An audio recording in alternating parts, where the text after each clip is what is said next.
Bonsoir, la transition écologique est un objectif majeur et réalisable pour le Grand Genève. Et cela passera bien sûr par la politique énergétique. Plusieurs projets sont à l'étude. Un va se réaliser, l'utilisation de la chaleur du CERN pour alimenter Ferney-Voltaire. On en parle avec Cédric Petitjean, directeur de l'Office cantonal de l'énergie à Genève, et Sébastien Javogue, responsable de la transition écologique et qualité de l'air pour le Genevois français. Nous irons ensuite à Nyon sur le chantier du chemin de Cossy.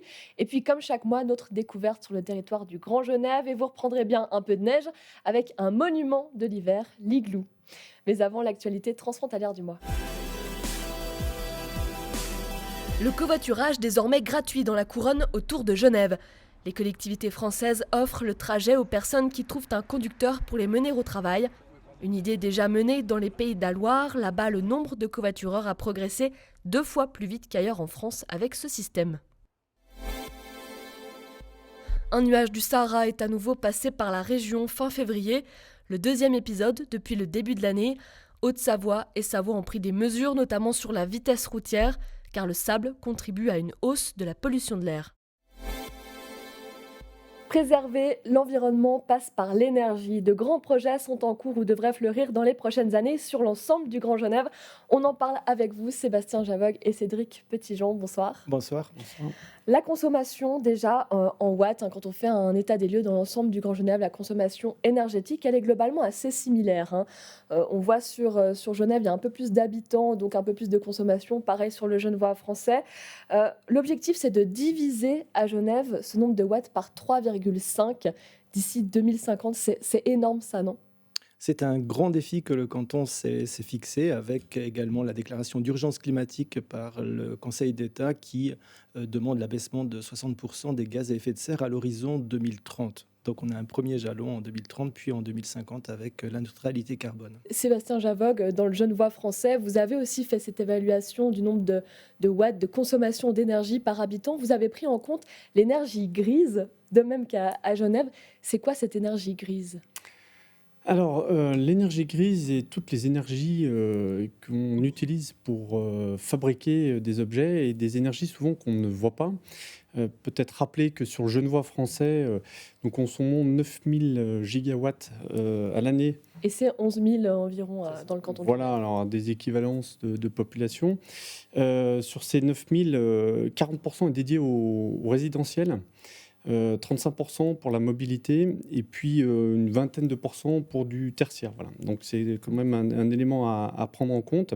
Et sur ces 9000 gigawatts à l'année, la partie française en produit en énergie renouvelable environ 900. Voilà, donc un rapport quand même assez... Donc c'est environ 10%. Environ 10%. Ouais. Et justement, sur le renouvelable, on va en parler, c'est dans les objectifs 2030-2050. Aujourd'hui, c'est multiplié par 3 la part des énergies renouvelables aussi dans le canton de Genève. C'est à peu près la même chose pour le Genevois français, même objectif. Le potentiel, c'est 8000 gigawatts en plus par année qu'on pourrait investir dans ce canton. Ça passe par quoi ? À Genève, c'est doubler le nombre de kilomètres de réseaux de chaleur à distance qui sont alimentés soit par le lac, on connaît Gédilac, par la géothermie demain. Vous avez aussi des pompes à chaleur pour la substitution de fossiles et d'autres développements à venir avec la biomasse pour produire notre énergie de manière locale. Aujourd'hui, quel type d'énergie renouvelable est produite dans le canton ? Alors vous avez le solaire, vous avez l'utilisation du lac, l'hydrothermie sont les principales sources d'énergie électrique. Sébastien Javogue, dans le Genevois français, on envisage de plus en plus le bois. C'est une ressource qui a en quantité dans cette région-là. Comment ça marche ? C'est un des enjeux pour notre transition énergétique du Grand Genève, un enjeu majeur parce que c'est une source renouvelable, le bois, présent certes, mais qui nécessite encore un gros travail d'approvisionnement et de structuration de toute la filière, qu'on soit sur du bois brut ou sur du bois à pellets ou à granulés pour venir alimenter nos chaudières. Donc un gros enjeu, en effet, près de 40% actuellement est utilisé en termes de bois et on espère encore un gros développement sur cette énergie. Donc quels autres potentiels ? On a entendu le photovoltaïque, le bois. Alors, on étudie aussi beaucoup ensemble, d'ailleurs, la géothermie qui, sous toutes ses formes, peut être un élément majeur pour venir nous aider sur ce grand levier qu'est cette transition énergétique. Mais je rappelle quand même que cette transition, production d'ENR, certes, d'énergie renouvelable, mais de gros enjeux sur la réhabilitation de nos logements, sobriété, voilà, c'est aussi le deuxième pilier sur lequel il faut absolument s'inscrire. On y reviendra dans un instant, mais autre projet transfrontalier qui va aboutir, la récupération de la chaleur de certaines grosses installations comme le CERN. Il devrait permettre de chauffer en partie la ville de Ferney-Voltaire. Chaque année, le CERN consomme 1 TWh d'énergie, soit un tiers de la consommation du canton. Et comme dans toute consommation, de la chaleur s'échappe. Au lieu d'être perdue, elle sera utilisée en géothermie à Ferney-Voltaire. Pour le CERN, surtout, c'est que c'est quelque chose qui n'a jamais été fait. Un, de récupérer de la chaleur dans ces grandes quantités, et deux, de la céder à une entité extérieure. Et la plus grosse nouveauté, c'est d'être capable de le faire en plus de nos activités d'accélérateur de sciences, de physique, de technologie. 10 MWh de cette chaleur dite fatale, car jusque-là inutile, seront envoyés à Ferney. Le réseau lui-même, il s'inscrit dans la ZAC de Ferney-Voltaire, c'est 2500 logements, mais aussi 200 000 m² d'activité à terme, avec des développements possibles sur les quartiers périphériques de Ferney. Ça veut dire qu'à terme, globalement, c'est peut-être un réseau qui desservira 10, 12 000 personnes au niveau habitant. L'idée de base est l'énergie. Les bâtiments alimentés le seront via 2 circuits hydrauliques, un chaud, un froid. L'eau est chauffée à distance par la chaleur sortant du CERN et de l'eau froide repart des bâtiments. L'été, la chaleur produite en trop est stockée en vue de l'hiver, avec bien sûr des économies d'énergie conséquentes. C'est 5000 tonnes de CO2 en moins par année sur cet espace du territoire. C'est une avancée gigantesque. Le projet avait été imaginé pour le quartier des Vergers à Meyrin, mais sans aboutir. Ça a été étudié, mais ça n'a pas été considéré comme optimum ou réaliste il y a quelques années en arrière. On ne va pas recrever le goudron et refaire des travaux quand il y a un nouveau quartier qui est fait. Donc, on a raté le coche il y a 5 ans. La prochaine possibilité sera dans quelques années, mais maintenant, ce n'est pas tout à fait d'actualité. Autre grand projet géothermique, Génilac, avec cette fois le refroidissement de bâtiments avec l'eau du lac. Ce réseau arrivera à 1 km du futur système fernésien. L'accord du jour a aussi pour but de réfléchir à une liaison entre les deux. On a peut-être le plus gros projet après le Léman Express. Ça vaut la peine de faire de la coopération avec nos amis français pour avoir des synergies de réseau. Parce qu'il y aura de temps en temps un peu trop de chaud d'un côté, un peu trop de froid de l'autre côté. Eh bien, on peut vendre de l'énergie et avoir une sorte de bourse de l'énergie régionale. Le projet entre le CERN et Ferney devrait voir le jour d'ici 2 à 3 ans. Le CERN réfléchit à d'autres réseaux avec Saint-Genis-Pouilly et Gex.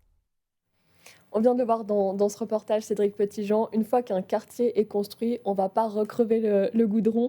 C'est important de penser les projets à l'avenir, c'est votre rôle aussi. C'est un rôle de planification qui est primordial parce que le besoin qui est naissant sur un nouveau quartier ou un quartier en développement doit prévoir toutes les infrastructures, notamment les infrastructures réseau. Et il est vrai que ce sont des coups partis lorsque la planification a été mal faite. Autres projets transfrontaliers qui sont en cours, qu'est-ce qui est en bonne voie au-delà du CERN et de ces projets-là ? Alors, tout à l'heure, on a parlé de l'étude autour du déploiement du bois. Vous avez mentionné, c'est un travail que l'on va faire dans le Grand Genève avec un projet qui s'appelle Pacte, pour lequel les études prospectives vont être pilotées des deux côtés pour valoriser cette ressource. Il est aussi à noter que le bois est une source renouvelable, mais elle apporte aussi son lot de problématiques, notamment pour la pollution de l'air avec la production de particules. Et donc, c'est quelque chose qui doit être réfléchi à l'échelle du Grand Genève. Donc, c'est un projet d'études en cours, et puis on a aussi des projets de retour d'expérience avec notamment en collaboration avec l'Université Savoie-Mont-Blanc, l'Université de Genève, une chaire d'efficience énergétique pour prendre les bons exemples, mais aussi les mauvais exemples de part et d'autre de la frontière pour accélérer cette transition énergétique. Sébastien Javoc, vous l'avez dit tout à l'heure, la rénovation des bâtiments, c'est central. Il faut vraiment agir là-dessus. Alors, il y a une différence dans ce secteur-là, puisqu'il y a 20% de propriétaires environ à Genève, 60% dans le Genevois français. Donc, c'est aux particuliers de faire cet effort de rénovation, mais ça coûte. Comment on fait pour donner cette impulsion ? Alors, c'est vrai qu'on a un niveau législatif aussi en France, hein, qui est plutôt sur Paris, qui doit nous aider à donner cette impulsion qu'on a appelée un peu là sur le canton de Genève le côté bâton, qui doit venir pousser nos propriétaires à rénover. Et puis c'est vrai que le gros des enjeux reste aussi sur la partie finance, parce que rénover son logement coûte. On a une ingénierie financière, à mon avis, à mettre en route pour pouvoir réfléchir cette économie qu'on fait sur plusieurs années et pouvoir bénéficier de l'économie tout de suite et pouvoir aider à une meilleure compréhension du mécanisme financier de l'investissement qu'on fait en fait. Hein. Quand on fait un investissement tel que cela, c'est aussi pour faire des économies, améliorer le bilan carbone, parce qu'on cherche à décarboner toute l'énergie qu'on crée. Donc il faut pouvoir expliquer correctement à nos propriétaires ces enjeux. D'ailleurs, on a au niveau du Genevois français mis en place une plateforme Régénéraux qui vient expliquer, comprendre comment techniquement rénover son bâtiment, mais aussi comment aller capter les différentes subventions qui existent. Et puis ce service, on va le mettre au niveau plutôt départemental, hein, une impulsion au niveau de tous nos départements en France qui est en train de se mettre en route pour mettre en place un service énergétique et pouvoir démultiplier l'action financière en allant capter des subventions. Mais c'est vrai qu'il reste un coût, une charge important sur nos propriétaires. Ouais. Cédric Petitjean, l'objectif, c'est de passer à Genève de 1% à 2,5% de rénovation énergétique des bâtiments en 2030. Il faudra quand même des dizaines d'années pour rénover tout ce parc. Vous en êtes conscient de ça ? On en est conscient et c'est un grand challenge. Comme le Conseil d'État l'a validé dans son plan directeur de l'énergie en décembre dernier, la transition énergétique se veut pour le canton de Genève un futur enthousiasmant.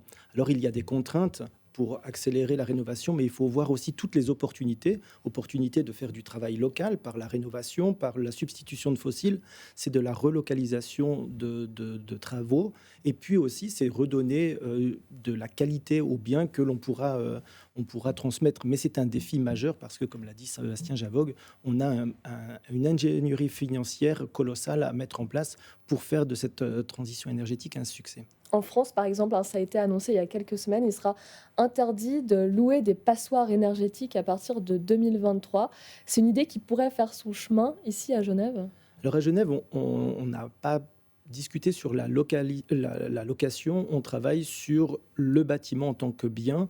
Vous le connaissez, c'est l'indice de dépenses de chaleur qui qualifie la quantité de chaleur dépensée par un bâtiment ramené au mètre carré. Et cet indice est aujourd'hui en 800 mégajoules par mètre carré par an. Il va être abaissé à 450 pour enclencher cette rénovation, pour faire en sorte que les locataires soient dans des bâtiments de meilleure qualité énergétique. Et autre enjeu, c'est la sobriété énergétique, c'est de consommer moins, forcément. On pense beaucoup aux particuliers, mais les entreprises aussi consomment énormément. Comment on fait ? Qui doit faire le plus d'efforts aujourd'hui ? Alors, l'effort est global. C'est vrai que nos entreprises sont aussi de grandes consommatrices d'énergie. L'enjeu est le même, hein, réduire la consommation. Donc, il y a tout un travail sur le process propre qui est porté par l'entreprise. Et puis, l'enjeu aussi d'aller travailler sur des énergies renouvelables pour pouvoir assurer, une fois qu'on a fait tout ce travail sur le process, est aussi important. Donc, ce levier d'un côté de la sobriété et d'améliorer tout l'approvisionnement en énergie renouvelable, il est le même sur nos entreprises. Et c'est vrai qu'entre le résidentiel et les entreprises, même si cette dynamique est la même, la proportion est quand même assez forte sur la partie résidentielle. Hein.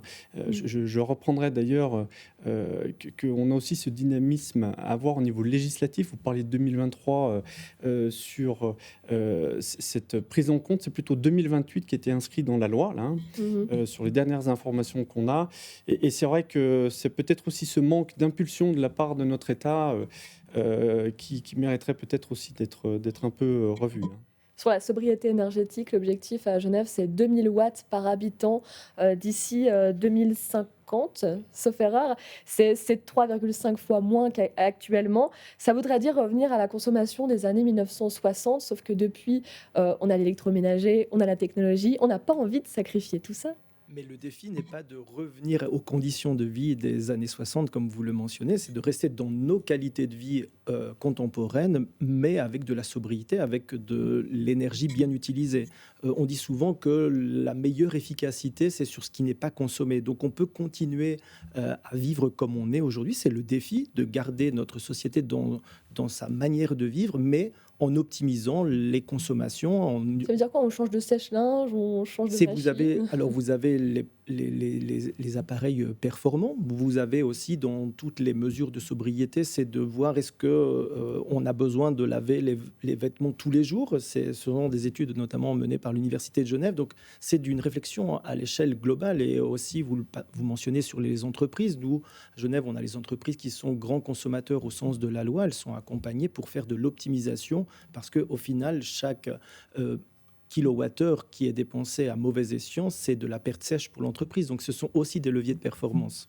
On l'a évoqué tout à l'heure, hein, en France, c'est souvent Paris qui décide. À Genève, il y a un peu plus de leviers, en tout cas décisionnels, qui peuvent être permis.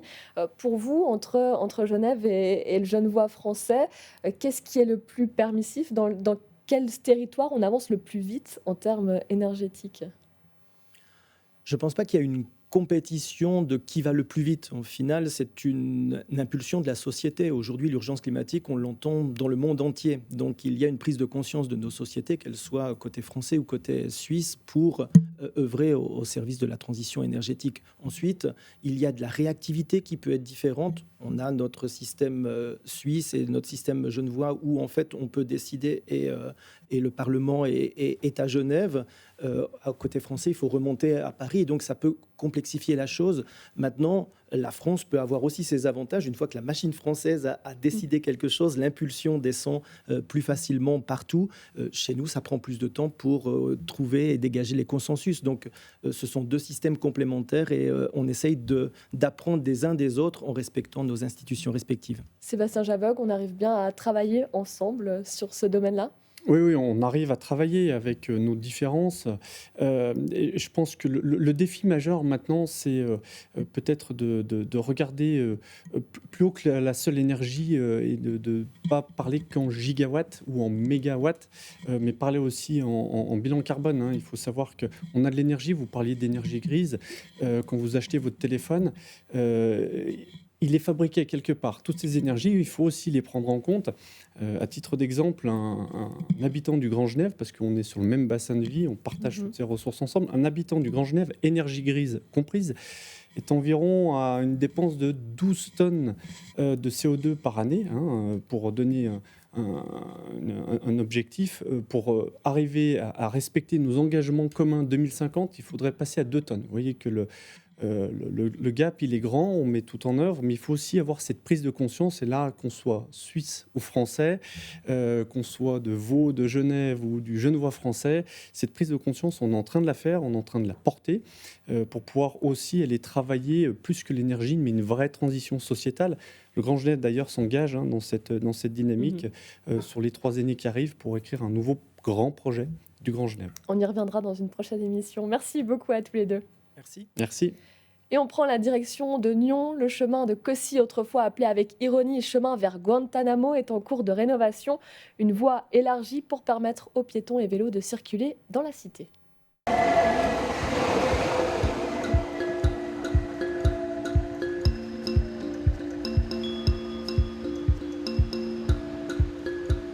Nous sommes sur le chantier de l'élargissement du sentier du Cossy à Nyon, sentier qui se trouve entre le quartier de la Levrette et la gare de Nyon.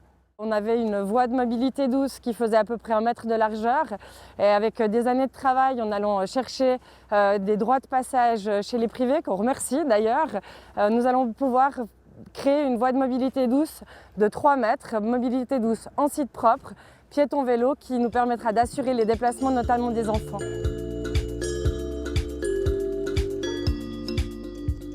Le chantier a commencé au mois d'octobre 2020 et nous devrions pouvoir inaugurer cette voie de mobilité douce au mois d'avril ou mai 2021.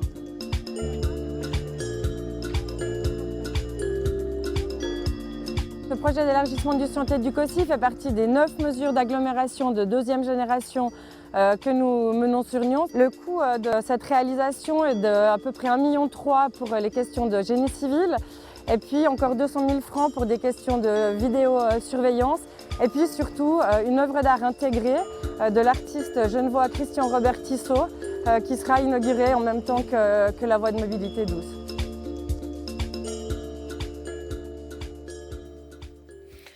Et comme chaque mois, on vous fait découvrir une activité dans le Grand Genève. On profite encore un peu de la neige sur les hauteurs françaises avec une star au programme, l'igloo.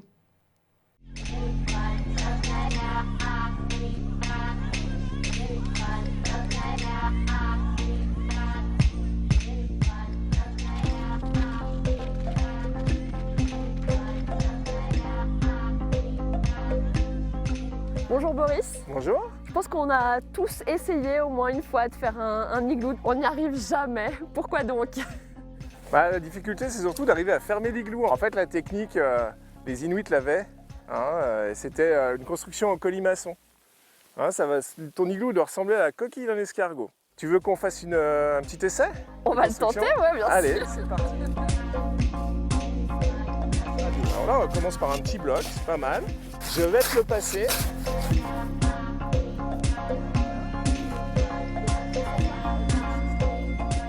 Là, on a une qualité de neige pour faire un igloo en bloc. Si on avait une neige très légère, très froide, très poudreuse, on utiliserait une autre technique. C'est pas la technique inuite, c'est la technique russe où là, tu fais un gros tas de neige et après, tu vas creuser dedans. Voilà, forme de rampe. On va ramener un peu de neige. Ton bloc, il va monter ici. En montant ici, ce bloc-là, il va avoir une surface de contact ici et un contact sur cette face-là. C'est à toi de jouer maintenant. Je sais pas si ce sera aussi beau. Ouais, il est parfait ce bloc. Je sais pas s'il est parfait. Si, regarde. Il a le mérite d'exister. Ça dépend de la taille de l'igloo que tu veux faire. Hein. Mais un igloo pour tenir à deux allongé à l'intérieur, il faut compter une demi-journée. On va faire une petite vitesse accélérée. On fait vitesse accélérée. Voilà. On va aller voir un igloo que j'ai fait là-bas. Super.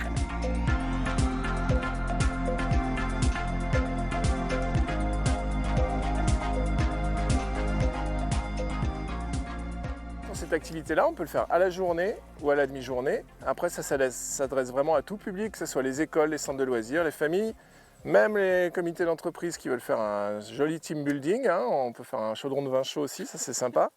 Et puis la fondue en igloo. Donc ça s'adresse vraiment à tout le monde. Et on est dans un cadre idyllique. Et puis tu fais aussi des week-ends. Est-ce qu'on dort bien? Dans un igloo, en fait, quelle que soit la température extérieure, tu vas avoir une température dans l'igloo qui va être entre 0 plus 2 degrés. Et ceci même s'il fait moins 10 en extérieur. Dans un igloo, en fait, c'est comme si tu étais un peu dans du coton. Donc c'est l'endroit idéal pour ceux qui ont du mal à s'endormir. Pour les insomniaques. Ouais, tu dors comme un bébé.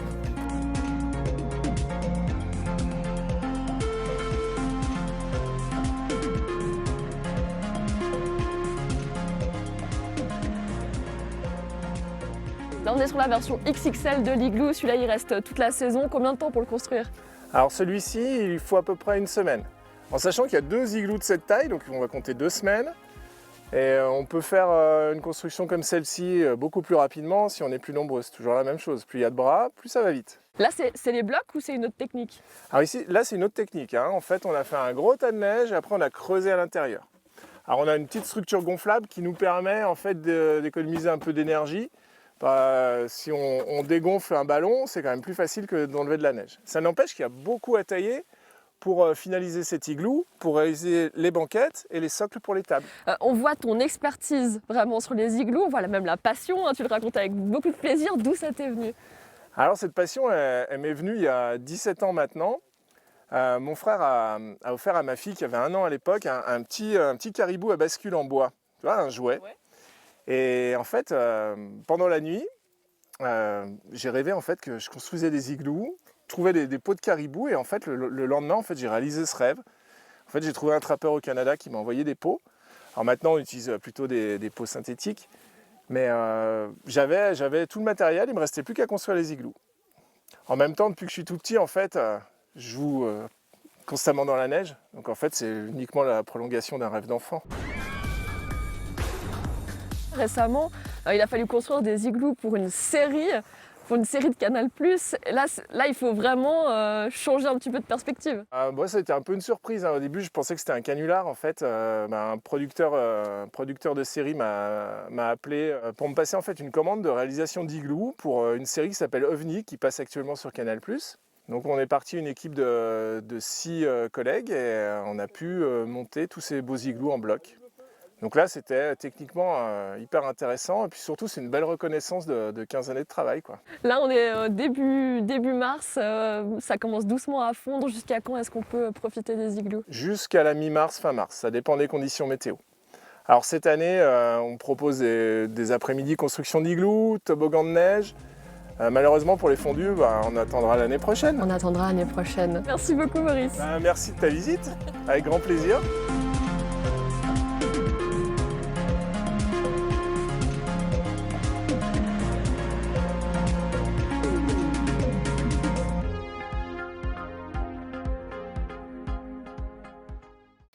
C'est la fin de cette émission. Merci de nous avoir suivis. Belle soirée sur Les Bancs Bleus. À très vite.